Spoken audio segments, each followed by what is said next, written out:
በስመ አብ ወወልድ ወመንፈስ ቅዱስ አሐዱ አምላክ አሜን። ቅዱስ ቅዱስ ቅዱስ ተብለ በአእላፍ መላእክት አንደበት የምትመሰገን የሠራዊት ጌታ ሕያው እግዚአብሔር ሆይ ያለ እረፍት የሚያመሰግኑ ትጉሃን መላእክት እያሉልህ እኛን ደካሞችን ለምስጋና ንጹሐን ሳንሆን በንጹሑ ቅዱሳንም ሳንሆን በተቀደሰው ስፍራ ስለሰበሰብከን ያየህብንን ያላሳየህብን የሰማህብንንም ጉድ ያላሰማህብን የእርቃናችን ከዳኝ የገመናችን ሸፋኝ ቸሮ አባት ደጉ ጌታ ባለ ብዙ ምሕረት እግዚአብሔር ሆይ አንተ እንደ ሰው አይደለህምና ክብርና ምስጋና ለተወደደው ስምህ ይሁን። በፊታችን የቀረበውን የነፍሳችንን ማዕድ ባርከህ ለሕይወት እንድታደርግልንም ቅዱስ ፈቃድ ይሁን። እጅግ የተከበሩ አባታችን መላከ ሰላም ቆሞስ አባ ናኩቶላ ባያሌው የዚህ ታሪካዊ ቤተ መቅደስ ዋና አስተዳዳሪና የዚህ ሕዝብ አባት ክቡር መላከ ፀሐይ መምህር ሙሉጌታ የዚሁ ቤተ ክርስቲያን ዋና ጸሐፊ ክቡር መምህራችን መምህር ማስረሻ የዚሁ ቤተ ክርስቲያን የስብከተ ወንጌል ክፍል ኃላፊ ክቡር ወንድማችን ዘማሬ ዲያቆን እንዳለው ክቡራን አበው መነኮሳት አባቶች ካህናት ወንድሞች ዲያቆናት መምህራን ያሬዳውያን መዘምራን እንዲሁም በክርስቶስ ደም የከበራችሁ ሁላችሁ ምዕመናን በእግዚአብሔር ስም ሰላም እላችኋለሁ። እንደምን አደራችሁ? እንደምን እስከዚህ ሰዓት ደረሳችሁ?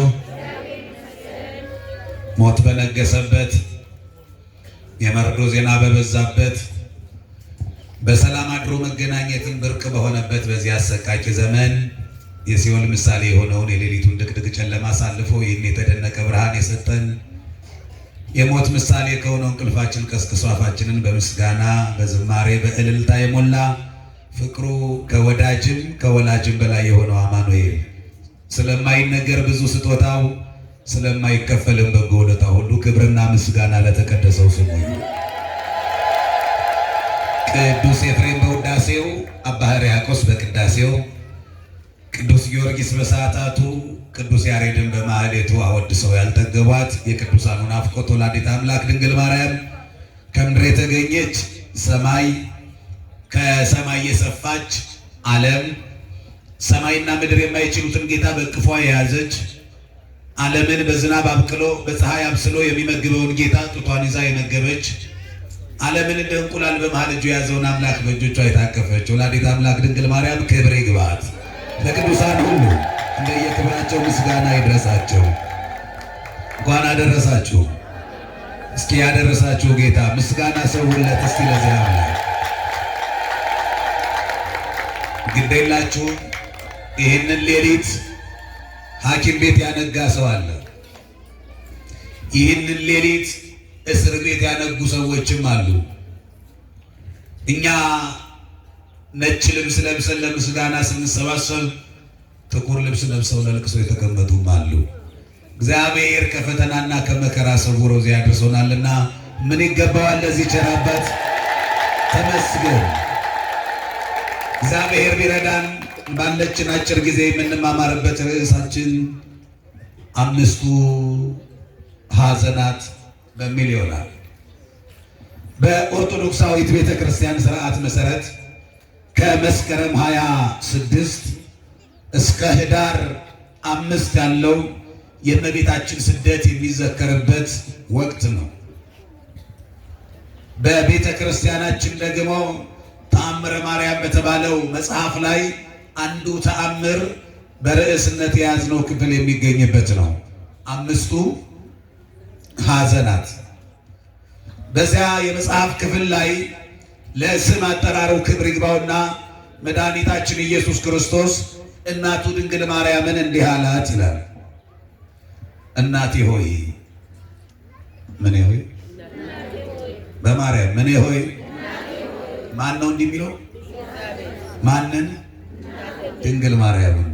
ልብ በሉ እግዚአብሔር እማዬ ብሎ የሚጠራት እግዚአብሔርንም ልጄ ብላ የምትጠራ እግዚአብሔርን አቅፋ እሽሩሩ ያለች ብቸኛ ብፅዕት ሴት እሷ ማናት?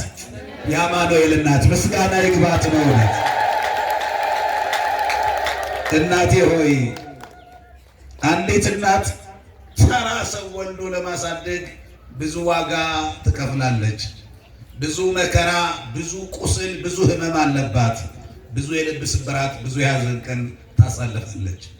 ያ የነበረው የሚያምር ሰውነቷ ይከስማል፣ በማዲያት ይጠቁራል። እናቴ ሆይ እኔን ወልደሽ ስታሳድጊ በእኔ ምክንያት ብዙ ቀን አዝነሽ ይሆናል። ግን ስታስቢው ያን ቀን አይመልሰው የምትይው ከሁሉ የሚበልጠው ሐዘን የትኛው ሐዘን ነው? እስኪ ንገሪኝ አላት። የትኛው ሐዘን ይበልጣል? እናቱ ድንግል ማርያም መለሰች፣ ልጄ ሆይ አለች። ምን ሆይ? ማንን ነው እንዲህ የምትለው? ፈጣሪዋን የሰራትን አማኑኤልን እኮ ነው። ልጄ ሆይ የሁላችሁ ከፍጥረት መካከል እግዚአብሔርን ልጄ ብሎ የጠራ አንድም ሰው የለም ከድንግል ውጭ። ልጄ ሆይ ንገሪ ካልከኝማ ብዙ የሐዘን ቀናት አሳልፌያለሁ። ብዙ መከራ ደርሶብኛል። ዓለም የፈተና መድረክ ሆና ነው የጠበቀችኝ። አንዱን ፈተና ሳልፍ አንደኛው ይቀጥላል፣ አንዱን ሳልፍ አንዱ ይቀጥላል። ብቻ ብዙ የሐዘን ቀን አሳልፌያለሁ። ግን የትኛውን ልንገርህ? የትኛውን ነገር የትኛውን ልትሆን? ገና አንተን ከመጽነሴ ጊዜ ጀምሮ አንተን የወለድኩበት አንተን ማሳደግ እዚህ ያደረስኩበት እያንዳንዱ ቀን እያንዳንዱን ፈተና ይዞ ይመጣል። አንዲት እናት ተራ ሰው ወልዳ የምታሳድግ እናት እንኳን ገና ካረገዘችበት ጊዜ ጀምሮ በየመስሪያ ቤቱ በየትራንስፖርቱ ቅድሚያ ይሰጣታል አይደለም? ይሄ ክብር ለድንግል የለም። አንዲት ሴት የመውለጃ ጊዜዋ ሲደርስ በምቹ ቦታ በዘመድ ታጅባ ነው የምትወልደው። ደግሞ የምትወልድበት ጊዜ ሲደርስ ስትወልድ ቤተሰቦቿ የገሌ ቤተሰቦች ልብስ አምጡ ተብሎ በንጹህ ጨርቅ ይጠቀለላል ሕፃኑ። እኔ ግን እንዲህ አይነት ምቹ ሁኔታ አልነበረም። በከብት በረት ነው የወለድኩት። ለልጄ የማለብሰው ልብስም ስለሌለ ቅጠል ነበር ያለበስኩ። ከዚህ በላይ ለወላጅ አንጀት የሚበላ ልብ የሚሰብር ነገር አለ? ይሄን ልንገርህን ነው? የትኛውን ልንገርህ? ገና የ2 ዓመት ሕፃን እያለ ሀገረ ገዢው ጠቅላይ ሚኒስቴሩ በ2 ዓመት ሕፃን ላይ ሰራዊቱን አሰልፎ በጠላትነት ተነሳ። ሊገድለው ሕፃኑን። የማቴዎስ ወንጌል ምዕራፍ 2 ላይ የተመዘገበ መጽሐፍ ቅዱስ ላይ የሰፈረ ቃል ነው። 70 ሰገል ሊሰግዱለት ይፈልጉታል። 70 ሰገል ሊሰግዱለት የሚፈልጉትን ጌታ ሄሮድስ ሊገድለው ይፈልገዋል። በሩቅ ያሉት ሊያከብሩት ይፈልጉታል። በቅርብ ያለው ሊገድለው ይፈልገዋል። በጣም በሚገርም ሁኔታ ሊቃውንቱ በዚህ በዘመነ ጽጌ እንደ ፓርላማ ስብሰባ ሃይላንድ ውሃ እየተጎነጩ አይደለም። ሌሊቱን ሙሉ ከበሮ ተሸክመው ቀጥ ብለው ቁመው ይሄ ፍቅር የድንግል ማርያም ያ በምድረ ግብፅ ያለቀሰችው ስትንከራተት ያሰማችው ያ ቃል ጆሮአቸው ላይ ያቃጨለ በህሊናቸው አብረው ይሰደዳል። ለመሆኑ ሄሮድስ ምን በድሎት ነው ግን ክርስቶስን እንዲህ ያደረገው? የሚያሳድደው ግን ለምንድን ነው ብሎ ይጠይቃል። በሚያዜሙት ዜማ ላይ ለምን ሄሮድስ ለወልደ ዳዊት ከመይቅትሎ ዘሐሰሶ ይላል። ምን በድሎት ነው? ደግሞ የ2 ዓመት ሕፃን ላይ ቢበድለውስ ምን ቂምን ይይዘዋል? ምን አድርጎት ነው ይልና እስመ መሰለው በቅናት ዘይወርስ ንግሶ። ይሄ ሕፃን ሲያድግ መንግስቴን ይወርሳል ብሎ ነው። እየሰማችሁ ነው? 70 ሰገል ሲናገሩ ሰምቷላ። የተወለደው የአይሁድ ንጉሥ ወዴት ነው ሲሉ ሰምቷል።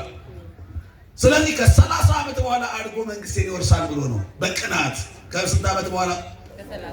በጣም በሚገርም ሁኔታ ያን ሁሉ ኃጢአት የሚሰራ ሄሮድስ ከ30 ዓመት በኋላ መንግስቴ ይወርሳል ብሎ ነው። እሱ ግን ሊሞት የቀረው 3 ዓመት ከ6 ወር ነው።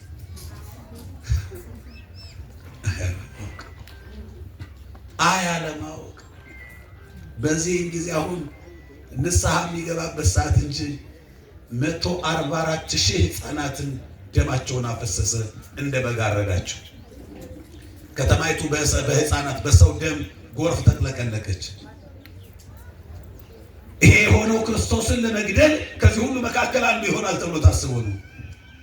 እግዚአብሔር ያሳያችሁ። ነገር ግን ዮሴፍ በሕልም መልአኩ ተገልጦ ሕፃኑን ሊገድለው የሚፈልገው ንጉሥ አለ፣ ይዘህ ወደ ግብፅ ሽሽ ተብሏል። ይዞ ሸሼ። ከሞቱት መካከል ክርስቶስ አልነበረም፣ ገና ጊዜው አልነበረም። በጣም በሚገርም ሁኔታ ግን አሳዳጁም አሳዶት የሞተውም ሙቶ መጨረሻ ላይ እግዚአብሔር ታሪክ ይቀይራል። አያችሁ። ከ3 ዓመት ከ6 ወር በኋላ ያ መልአክ ዮሴፍን ይዘህ ሽሽ ያለው መልአክ እንደገና መጣ ለደስታ። ዛሬ ለስደት አይደለም። አሁን ያኔ ይዘህ ሽሽ ተሰደድ ያለው መልአክ አሁን ግን ሕፃኑን ሊገድለው የሚፈልገው ራሱ ሙቷልና ተመለስ፣ እስከ መቼ በባዕድ ሀገር ትኖሪያለሽ? ተባለች ድንግል ማርያም። ምስጋና ለአማኑኤል ይሁን። በሆነ ታሪክ ይቀየራል። ስደቱ ያልፋል፣ ያበቃል ለካ መከራው። የተወደዳችሁ የእግዚአብሔር ልጆች በተመሰቃቀለ በጎደለ እንቆቅልሽ በሆነ ሕይወት ውስጥ ልትኖሩ ትችሉ ይሆናል። ግን ግድ የላችሁም፣ ያልፋል። ምን ይላል? በማርያም አምናችሁ ተናገሩ። ምን ይላል? በምድር ላይ ራሱ የምንኖርበት ዓለም የሚያልፍ አይደለም። በሚያልፍ ዓለም ላይ የማያልፍ ጉዳይ የለም። ይኸውላችሁ ደስታ ላይም ከሆናችሁ ደስታውም እኮ ነው የሚያልፈው። የማያልፍ መከራ ያለው በገሃነመ እሳት ብቻ ነው። የማያልፍ ደስታም ያለው በመንግስተ ሰማያት ብቻ ነው። በምድር ላይ ያለው ግን ሐዘኑም ደስታውም ምን ይላል? ያልፋል። ስለዚህ በሚያልፍ ጉዳይ ላይ መጨነቅም በሚያልፍ ጉዳይ ላይ ደግሞ መቦረቅም እንኳን አያስፈልግም። ያልፋላ። የስደቱ ዘመን አለፈ። ይኸውልህ ይሄን ልንገርህን እንዲህም ሆኛለሁ። በ2 ዓመትም ጠላት ተነስቶ አሳደኛል። በአንተ ምክንያት የህይወት እንጀራ ነህ አንተ። አንተን ታቅፌ ርቦኛል። የህይወት ውሃ ነህ አንተ። አንተን ታቅፌ ተጠምቻለሁ። ይሄን ልንገርህ የትኛው የሆነ ሆኖ ግን ከዚህ ሁሉ ሐዘን አለችው ያን ቀን አይመልሰው የምለው 5 ሐዘናት አሉ አለች። ስንት ሐዘናት? 5 ሐዘናት። የመጀመሪያው የሉቃስ ወንጌል ምዕራፍ 2 ላይ የተመዘገበ ነው። እንደተወለደ በ40ኛ ቀኑ ወደ ቤተ መቅደስ ይዛው መጣች። ክርስቶስ የወላችሁ 2 አይነት ሕግጋትን እየፈጸመ ነው ያደገው። ሕግ መጽሐፋዊና ሕግ ጠባያዊ የሚባል መጽሐፍ አለ። ሕግ አለ። ሕግ መጽሐፋዊ ማለት የተጻፈ በመጽሐፍ አታድርግ፣ አትስረቅ፣ አትግደል የተባለ ነው። ይሄ የተጻፈ ነው። ሕግ ጠባያዊ ማለት ደግሞ መወለድ፣ በየጥቂቱ ማደግ፣ ይሄ አይነት በሂደት የምናደርገው ጠባያችን ማለት ነው። የማይለወጠው ሁላችንንም በሚያመሳስለን ነገር ከኃጢአት በስተቀር ፍጹም እንደኛ ሰው ሆኖ ሕግ ጠባያዊን እየፈጸመ አደገ። ስለዚህ 40 ቀን ሲሆነው ሁሉም ሰው ወደ ቤተ መቅደስ ይመጣል፣ መስዋዕት ያቀርባል። እንደየ አቅሙ ባለሀብት የሆኑት ኮርማውን ያቀርባሉ። በጣም የመጨረሻ ድሃ የተባለ አካል ካለ ደግሞ ርግብ ነው የሚያቀርበው። በጣም በሚገርም ሁኔታ ክርስቶስ መስዋዕት ያቀረበው ሁሉ ያለው ሲሆን ግን የእኛን ድህነት ጠቅሎ የወሰደ ድሃ ስለነበረ ርግብ ነው ያቀረበው። አይገርማችሁ? የድሃ ልጅ ሆነ ማለት እኮ ነው። አታስታውሱም? የድስዋ መላእክት ሲጸልዩ እፎ ቤተ ነዳይ አደረ ከመ ምስኪን ይላል። እንዴት ከድሃ ቤት አደረ እንደ ምስኪን? ከሰማያት ወርዶ ከከፍታዎች ሁሉ ከፍ ካለው ከጽርሐ አርያም ወርዶ ከዝቅታዎች ሁሉ ዝቅ ባለው በከብት በረት ተወለደ። ያ የኛ ጠባይ እንዲህ ነው የሚለው። እንደውም የዓርብ ውዳሴ ማርያም ስትጸልዩ ዘዚአነ ሞተ ነሳ ወእንቲአሁ ወተዋበነ። እስኪ አምናችሁ አብራችሁ ይበሉ። የእኛን ሞት እሱ ሞተ በሉ እስኪ። የእሱን ሕይወት ለእኛ ሰጠን። ኧረ ክብር ምስጋና ሞቶ ሕይወትን ለሰጠን አማኑኤል ይሁን። እንዴት አይነት አባትነት ነው! በ40ኛ ቀኑ ይዛው ወደ ቤተ መቅደስ ስትመጣ አረጋዊ ስምዖን አለ። ታቀፈው፣ ሕፃኑን ተቀበለና ለእናቱ እንዲህ አይነት መርዶ አይነት ትንቢት ተነበየ። በነፍስሽ ሰይፍ ያልፋል አላት። እንደ ሰይፍ የሚቆራረጥ መከራ በዚህ ሕፃን ምክንያት ይደርስብሻል እያላት ነው። ይሄ ትንቢት ስትሰማ አዘነች። ይሄ የመጀመሪያው ሐዘን ነው ከአምስቱ ሐዘን። በነፍስሽ ሰይፍ ያልፋል። ይኸውላችሁ ሰማዕታት ስለ ሃይማኖታቸው በአንገታቸው ነው ሰይፍ ያለፈው። በድንግል ማርያም ግን በምንሽ ሰይፍ ያልፋል? በነፍስሽ ያደገ መከራ ነው ማለት ነው። ከፍ ያለ መከራ ይደርስብሻል። እንደ ሰይፍ የሚያደማ የሚቆራረጥ መከራ ይደርስብሻል። ይህን በሰማው ጊዜ ያዘንኩት ሐዘን የመጀመሪያው ነች። ሁለተኛ ድንግል ማርያም ያለቀሰችው ክርስቶስ 12 ዓመት ሲሞላው እንዳልኳችሁ በዓመት ወደ ኢየሩሳሌም መንፈሳዊ ጉዞ ያደርጋሉ ለበዓል። አምሮ ሄደ። ይዛው ሄደች 12 ዓመት ነው። ሲመለሱ መንገድ ላይ ጠፋባት። ብትፈልግ 3 ቀን ሙሉ እግዚአብሔር ያሳያችሁ። ቦኑ ለከንቱ ዘሮጥኩ ወጻሞኩ፣ በእውነት በከንቱ ነው የደከምኩት ከሄሮድስ እጅ አድነዋለሁ ብዬ ያን ያህል ዓመት 3 ዓመት ከ6 ወር በግብፅ በላይ ተንከራተትኩት። ለካ ያ ሰራዊት እስከ ዛሬ ድረስ ጠላት ለካ አላረፈም ነበረ። ዛሬ በቃ ልጄን አገኘሁ ብላ ለቀሰች፣ አዘነች ድንግል ማርያም። እግዚአብሔር ያሳያችሁ። ያችን እናት ደግሞ እቼስ እናት ናት። እናት ምንድን ናት? እናት ናት። ይኸውላችሁ ለእናቱ አስቀያሚ ልጅ የለም በምድር ላይ። እየሰማችሁ ነው? ለእናቱ ምን አይነት ልጅ የለም? ለእናቱ ሁሉ መልከ መልካም፣ ሁሉ ቆንጆ፣ ሁሉ መለሎ፣ ሁሉ ለእናቱ ባለጌ ልጅም የለም። በነገራችን ላይ በቃ የእናት አይን ይኸውላችሁ የጎደለውን ሞልቶ የሚያይ የፍቅር መነጽር የተገጠመለት አይን ነው የእናት አይን። ስለዚህ በቃ እናት ናት። ይኸውላችሁ እናት 10 ልጆች ቢኖሯት ከ10ሩ አንዱ ቢሞት ይሞታል። ችግር አለው 9 አሉ አይደል እንዴ አትልም። ምንም ልጅ እንደሌላችሁ ነው የምታለቅሰው። ምንም የሚገርም እኮ ነው። እናት 9 ወር በማህፀኗ 2 ዓመት 3 ዓመት በእቅፏና በጀርባ እድሜ ልክ በህሊናዋ ተሸክማ ነው የምትኖረው። እረፍት የላትም። ልጇ እኮ አድጎ ትዳር መስርቶ ልጅ ወልዶ ድርጅት እየመራ ሊሆን ይችላል፣ ሀገር እየመራ ሊሆን ይችላል። እቤት ሲመጣ ልጄ እስኪ ምግብ ብላ ትላለች። ልጄ አደራ አስፋልቱን ስታቋርጥ ግራና ቀኙን አይተህ ነው ትላለች። ዛሬም ልጅ ነዋ። ለእሷ ሁልጊዜ ልጅ ነው። ሁልጊዜ ምንድን ነው? ሁልጊዜ ልጅ እኮ ነው። ሁልጊዜ ልጅ። ይኸውላችሁ እቤት ሆና የሆነ መኪና አደጋ ደረሰ፣ የሆነ ሰው ሞተ ሲባል ወይኔ ልጅ ነው። የኔ ልጅ ይሞታል፣ የኔ ልጅ ይራባል፣ የኔ ልጅ እንዲህ ይሆናል ብላ መከራ ነው በቃ ስለ ልጇ የምታስበው። የእናት አንጀት ይሄ ነው። እንዲያውም የሀገሬ ሰው ይሄ የገጠራማው አርሶ አደሩ የሚጸልየው ጸሎት አለ ይባላል። ጠዋት ተነስቶ ውዳሴ ማርያም እንዳይጸልይ የተማረ አይደለም፣ ዳዊትም አይጸልይም። ይነሳና አንድ አሽሙር የሚመስል ግን በጣም የሚገርም ዙሪያ ጥምጥም የሆነ ጸሎት አለ። ጌታ ሆይ ይላሉ፣ እንደ እናቴ ሳይሆን እንደ ሚስት ያውለኝ ይላሉ። እየሰማችሁ ነው? እንደ ምኔ ሳይሆን እንደማን ሳይሆን እንደ እናቴ ሳይሆን እንደማን። የእናትና የሚስት ሀሳብ ይለያያል ማለት ነው አይደለ? አዎ።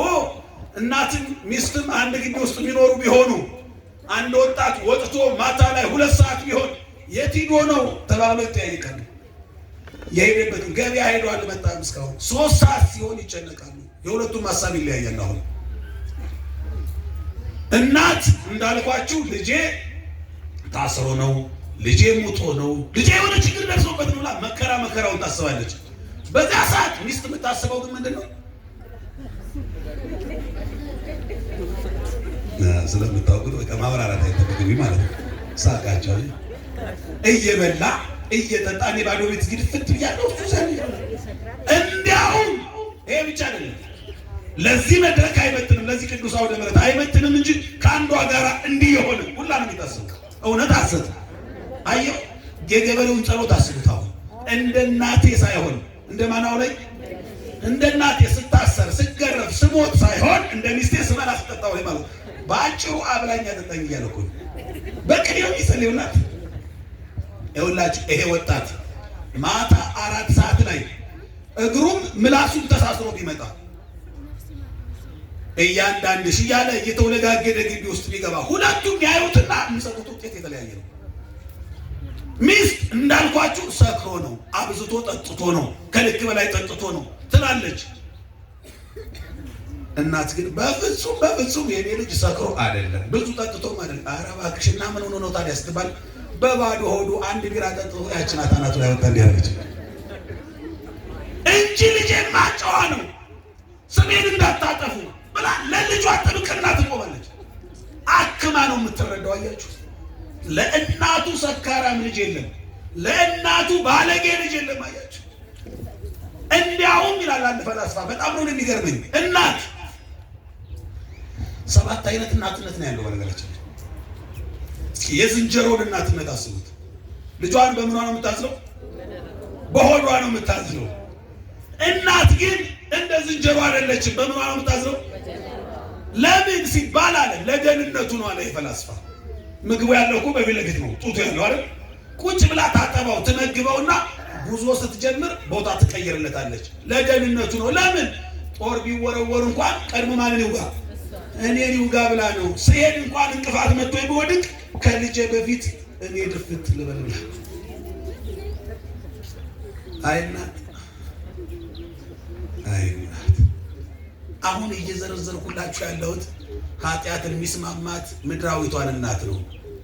ድንግል ማርያም ደግሞ አንጀቷ ምን ያህል ሊሆን እንደሚችል ለልጇ አስቡት። ለተጠማው ሻይ የምትራራ ያቺ ርሬተ ሕሊና ያቺ እናት ድንግል ማርያም ልጇ ጠፋባት። ቤት ባለኝ አዘነች። አሁን ሁለተኛው አዘነ ነው። ቤተ መቅደስ አገኘችው። የእኛ ልጆች ቢጠፉ የት ነው የሚገኙት? የእኔ ልጅ ቤተ ክርስቲያን ሄዶ ይሆናል ብላችሁ የምትኮሩበት ልጅ አላችሁ? ለምን? እኛ ላሳየናቸውማ።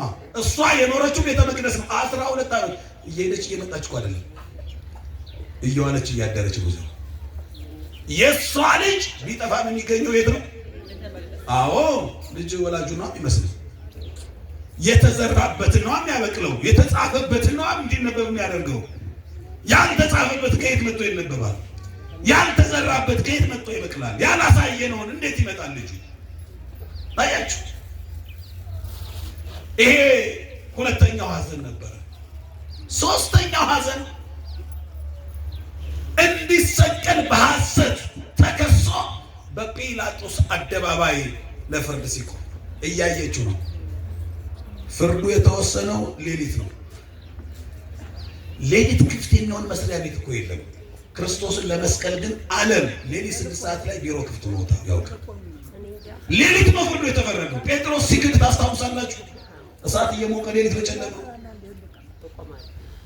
ያ የመከራ ጊዜ ክርስቶስ እጆቹ ተደርገው ታስረው ሰማያዊው ንጉሥ ያ የዘላለም ንጉሥ ያ ፈጥሮ እየመገበ የሚገዛው ንጉሥ መድኃኒዓለም ያ አመላችንንም ቀለባችንንም ችሎ የሚያኖር ቸር አባት ያ በጦር ሳይሆን በፍቅር የሚማርከው ንጉሥ ያ በየ5 ዓመቱ የምርጫ ስጋት የሌለበት የዘላለም ንጉሥ በጊዜያዊውና በምድራዊው ንጉሥ በጲላጦስ ፊት ለፍርድ ቆሟል። እናቱ እያየች የእናትን አንጀታውን አስቡት። እናት ሊሞት እየተወሰነበት አይደለም እኮ ውጭ ሀገር ሊሄድ ነው ቢባል እንኳን እኮ አንጀቷ አይችልም።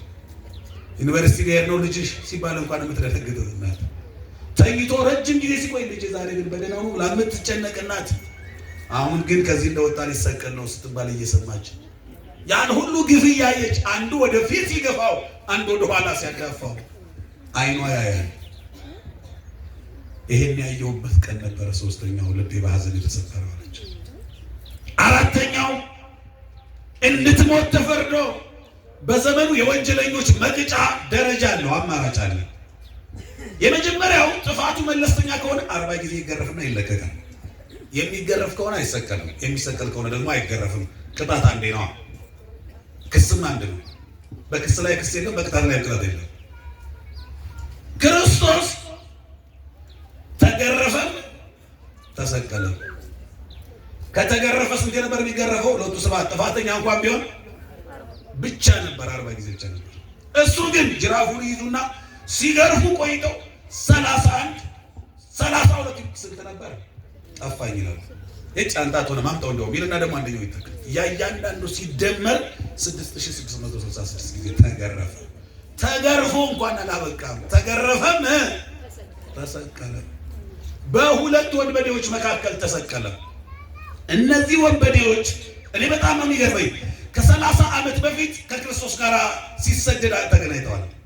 ተራ በተራ እየዘረፉ ዛሬ የተዘረፈው ለአንዱ ይሆናል፣ ነገ የተዘረፈው ደግሞ ለአንዱ ይሆናል። በዚህ ስርዓት ተሰማርተው ሳለ ዮሴፍ ክርስቶስን ይዞ እየተሰደደ ከድንግል ማርያም ጋር በበረሃ ላይ ያገኛቸው። 70 ሰገል የገበሩለትን ያንን የሚያምር ልብስ ጫማውን የመድኃኒዓለምን ቀሙ፣ ዘረፉ። ሲሄዱ ዞር ብሎ ሲያዩ ይህች እናት አንጀት ትበላለች፣ ታሳዝናለች፣ እንመልስላት አለ በቀኝ በኩል የተሰቀለ ወንበዴ። ያን ቀን ደግሞ ተራው በግራ በኩል የተሰቀለ ወንበዴ ነው። ኧረ እባክህ ትናንትና ያንተን ዘርፈው ወስደህ ነው እንዴ የኔ ተራ ሲሆን ጻድቅ ጻድቅ የሚያጫውተህ? ለምን ትናንትና ያንተና እንመልስ አላልክም? አይሆንም ሲል ግድ የለህም እንመልስላቸውና የኔ ትናንትናም ዛሬም እንደወሰድኩ በኔ ይቆጠር፣ አንተ ደግሞ ነገና ከነገ ወዲያ ሁለቱን ቀን ትወስዳለህ። በዚህ ተስማሙ፣ ተመለሰላቸው። እንዳውም ይላል በቀኝ የተሰቀለው ወንበዴ መድኃኒዓለምን በትከሻው ይዞ ትንሽ ለካ ያኔ ያሲያ ቀብዳስ ይዞ ነው ቀራንዮ ላይ የቀን ነው። ከ30 ዓመት በኋላ ሶስቱም አንድ ላይ መስቀል ላይ ተገናኙ። መድኃኒዓለምም ሁለት ወንበዴዎችም የሞት ፍርድ ተፈረደባቸው። ይሄን የነበር ለካ ከ30 ዓመት በፊት የሰራው መልካም ስራ በመንግስት በመጣ ጊዜ ምን በለኝ አስበኛ ነው። መቼ? በመንግስትህ ከ1000 ዓመት በኋላ ማለት ነው። ያኔ ስትመጣ በዳግም ምጽአት ከቅዱሳኑ ጋር ድሌን አድርገው ሲለው አላስችለው አለ መድኃኒዓለም። በመንግስት ስመጣ አይደለም ዛሬ በገነት ከኔ ጋር ትኖራለህ አለው። ምስጋና ለአማኑኤል ይሁን። አያችሁ ቤተክርስቲያን ቃለ ሕይወት ያሰማልን የምትለው ለዚህ ወንበዴ የተነገረውን ቃል ያሰማ ማለት ነው። እሱ የሰማው ቃለ ሕይወት ነው። አያችሁ በገነት ትኖራለህ ነው ቃለ ሕይወት። ከኔ ወግዱ ደግሞ ቃለ ሞት ይባላል። ከዚህ ይሰውረን አማኑኤል። የተወደዳችሁ የእግዚአብሔር ልጆች በሁለቱ ወንበዴዎች መካከል ተሰቅሎ አንዱ በቀኝ በኩል የተሰቀለው የታወቀ ወንበዴ ነው፣ በግራም የተሰቀለው ወንበዴ ነው። ሁለቱም የታወቁ ስለሆኑ ሰው ይመጣና ይበላቸው ሲያንሳቸው ነው እንደውም እነዚህ ይሉና መሀል ላይ የተሰቀለውን ሎቱ ስብሐት ኃጢአት ሲሰራ ያውቁት ወንጀል ሲሰራ ያው ከእነሱ ጋር የተሰቀለ እንደነሱ ቢሆን ነው ብለው አፋቸውን ያላቅቁበት የማያውቁት እንኳን ማለት ነው። ለዚህ እንዲቀናም ነው አብረው የተሰቀሉት። በሁለቱ ወንበዴዎች መካከል ቆመህ ተሰቅለህ ምራቅ ሲተፋብህ በጥፊ ስትመታ ሳይህ መስቀሉ ስር ሆና ነው እናቱ የምታየው። ችንካሩ በእጆቹ እየጠበቁ እየቃተተ ነው። በሱ እጅ ላይ ችንካሩ በጠለቀ ቁጥር በሐዘን ችንካር ደግሞ ልቧ ይቸነከር ነበር። ከሱ እጅና ጀርባ ደም ሲፈስ ከሷ ዓይን እንባ ይፈስ ነበር። ይሄ አራተኛው ሐዘን ነው። አምስተኛው አልቅሳ አልቅሳ አልቅሳ ሐዘኑ ከልክ በላይ ሆነ። ታውቃላችሁ ክርስቶስ የተሰቀለው ዓርብ ነው። ዓርብ የተመረጠው ደግሞ ሆን ተብሎ ነው። ከዓርብ 11 ሰዓት በኋላ በዛች ከተማ በዛች ሀገር መንቀሳቀስ አይቻልም። ስለዚህ የክብር ቀብር ሳያገኝ ስጋው መስቀል ላይ ተንጠልጥሎ ደርቆ እንዲቀር ነው ሎቱ ስብሐት እንዳይቀበር ነው። ያኔ ግን ዮሴፍና ኒቆዲሞስ የተባሉ መልካም ሰዎች የዮሐንስ ወንጌል ምዕራፍ 19 ላይ ታሪካቸው አለ። ቀኑ ሳይመሽ ሰዓቱ ሳይደርስ ተጣደው ኒቆዲሞስ እንደውም በዘመኑ ያለው የሕዝብ ተወካዮች ምክር ቤት አባል ነው፣ ባለስልጣን ነው፣ ባለ ሀብት ነው፣ ምሁረ ኦሪት ነው። ተጣድፎ ሄደ። ኒቆዲሞስ አምጣ ምዕተ ልጥረ ይላል 100 ዲናር ለመድኃኒዓለም መግነዝ መግዣ በጀት። ወዲያው ተጣድፎ ገዛ። አሁን ከመስቀል አወረዱት ሊገንዙት። ልብ በሉ በእጆቹ አንድ ክንድ ከስንዝር የሚሆኑ 5 ሚስማሮች ከመስቀሉ ጋር ተጣብቆ ተቸንክሯል። አንድ ሰው እያፈሰሰ ያስቸገረውን ቆርቆሮ ለመቀየር ሚስማሩን እየፈለቀቀ እንደሚያነሳው እጆቹና መስቀሉ ተጣብቀዋል በችንካሩ። አሁን ሚስማሩን እየፈለቀቁ ደሙ እየፈሰሰ ነው የሚወርድ። እናቱ እያየች ነው መስቀሉ ስር የእናት አንጀት እንዴት ነው የቻለው? በመድኃኒዓለም አወረዱት። አሁን ድንግል ማርያም ተጽናናች በእነዚህ ሰዎች። ለካ ሰው ክፉ ብቻ አይደለም ማለት ነው። ሰው ምን ብቻ አይደለም፣ ሰው ሁሉ ክፉ አይደለም፣ ሰው ሁሉ መልካም አይደለም። ሰው እንደ አይሁድም ነው፣ ሰው እንደ ኒቆዲሞስም ነው፣ ሰው እንደ ይሁዳም ነው፣ ሰው እንደ ዮሐንስም ነው። ድፍን አይደለም፣ አንድ አይነት አይደለም። ለሐማርያም የሚባል አለ መልክአ ሕማማቱ ላይ ግብረ ሕማሙ ላይ የሚነበሩ የማርያም ልቅሶ 2 ጊዜ በመጽሐፍ ደረጃ ተጽፏል። አንደኛው በዚህ ወቅት ሊቃውንቱ አሁን ዛሬ የሚያደርሱት ማለት ነው፣ ነገ እሑድ የሚያደርሱት ሰቆቃወ ድንግል ይባላል። የማርያም ልቅሶ ያ ብሶቷ ያ ሐዘኗን የገለጠችበት ቋንቋ በጣም አንጀት ይበላል። አንዱን እንደው ቀጥታ ባርገ ልንገራችሁ። እንደዚህ ይላል፣ አይቴኑ መልአክ ዘአብሰረኒ ደስ ይበልሽ ያለኝ ያ መልአክ የት አለ? ደስታው የት አለ? ሐዘን ባዘኑኛለሁ ምን አለ መጥቶ ባጽናናኝ፣ ወገን ዘመድ በሌለበት እንዲህ ስንከራተት ትላለች። ለሐማርያም ላይ ደግሞ ዮሴፍና ኒቆዲሞስን አየቻቸውና ዘመድ አይደሉም እኮ አያውቁትም እኮ ክርስቶስን፣ ነገ ደግሞ ይሄን ያደርግልናል ብለው እንዳይሆን ሞቷል። ለሞተ ሰው እንዲህ አይነት መልካም ማድረግ ምን አይነት መልካምነት ነው አለች። እናንተ ወንድሞች አለቻቸው ስትመርቃቸው፣ ለልጄ በጎ ነገር እንዳደረጋችሁ በዘመናችሁ ሁሉ በጎ ነገር ይሁንላችሁ አለቻቸው። አሜን፣ ለእኛም በጎ ነገር ይሁንልን። ቡራኬው አይድረሰን። በእውነት እንዴት አይነት መረቅ ያለው ምርቃት መሰላችሁ! እንዴት ያለ ነፍሱን የሚያረሰርስ መሰላችሁ! ሞቷል እኮ ነገ ይሄን ያደርግልናል እንዳትሉ፣ እንጀራ በርክቶ ያበላናል እንዳትሉ፣ ብንታመም ይፈውሰናል እንዳትሉ፣ ትናንትና ቢሆንማ ነገን አስበው ነው ይባል ነበር። ለሞተ በጎ ማድረግ የበጎነት ጥግ ነው። በጎ ነገር እንዳደረጋችሁ በዘመናችሁ በጎ ነገር ይሁንላችሁ። አሁን አወረዱት። ምን ብለው ይገንዙት? ሞት ከኑ መንሥኤሆሙ ለሙታን። የሞቱትንና አልዓዛርን ከመቃብር መንጋጋ ፈልቅቃ አስነስተህ ሕይወት ዘርተህ ያቆምካቸው በእውነት አንተ ሞትክን። ደከምከኑ መጽንዔሆሙ ለድኩማን። ደካሞችን የምታበረታ እናንተ ደካሞች ሸክማችሁ የከበደ ወደ እኔ ኑ እኔም አሳርፋችኋለሁ ያልከው በእውነት ደከምክን እያለው ሲገንዙ እንዲህ ብላችሁ ገንዙ የሚል ቃል መጣ። እስኪ አብራችሁ ይበሉ። ቅዱስ እግዚአብሔር፣ ቅዱስ ኃያል፣ ቅዱስ ሕያው ዘኢይመውት። የማይሞተው ምን ሆነ? ለምን ከተባለ በሕይወት መኖር የማይገባን እኛ በሕይወት እንድንኖር መሞት የማይገባው እሱ ሞት። ከምድር በታች በመቃብር አድሮ ከሰማይ በላይ ያለውን ቤታችንን ሰራ። ምስጋና ለአማኑኤል ይሁን። እንዴት አይነት አባት! እንዴት አይነት ቸርነት! እንዲህ እያሉ ገነዙ። ሲጨርሱ ለካ መቀበሪያ ቦታም የለም።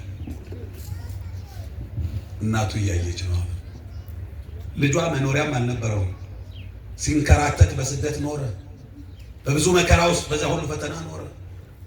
አንድ ቀሚስ ነው ለብሶ የኖረው 33 ዓመት ሙሉ። እግዚአብሔር ያሳያችሁ። እሺ መኖሪያ ይጥፋ።